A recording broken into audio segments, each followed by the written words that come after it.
පස්සර කන්ද විහාරයේ අභිනවයෙන් ඉදිවන සමාධි බුද්ධ ප්‍රතිමා වහන්සේගේ ඉදිරි වැඩකටයුතු සඳහා ආධාර පිණිස පවත්වන මියුරු ගී රාත්‍රිය අප්‍රේල් 4 වන සිකුරාදා සවස 5:30ට පස්සර ප්‍රාදේශීය සභා ශ්‍රවණාගාරයේදී පැවැත්වේ.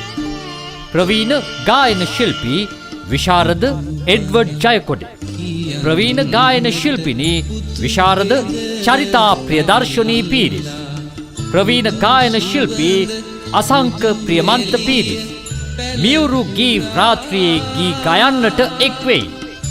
ප්‍රවීණ සංගීතවේදී මංජුල ප්‍රනාන්දු ප්‍රමුඛ වාද්‍ය වෘන්දය සංගීතවත් කරන මියුරු ගී රාත්‍රියට ඔබත් අදම ඔබගේ ප්‍රවේශපත වෙන් කරවා ගන්න. පස්සර කන්ද විහාරස්ථ දායක සභාව සහ පස්සර වෙළඳ සංගමය එක්ව සංවිධානය කරන මියුරු ගී රාත්‍රිය අප්‍රේල් 4 වනදා සවස 5:30ට පස්සර ප්‍රාදේශීය සභා ශ්‍රවණාගාරයේදී පැවැත්වේ. ඔබ සැමට ගෞරවනීය ආරාධනා.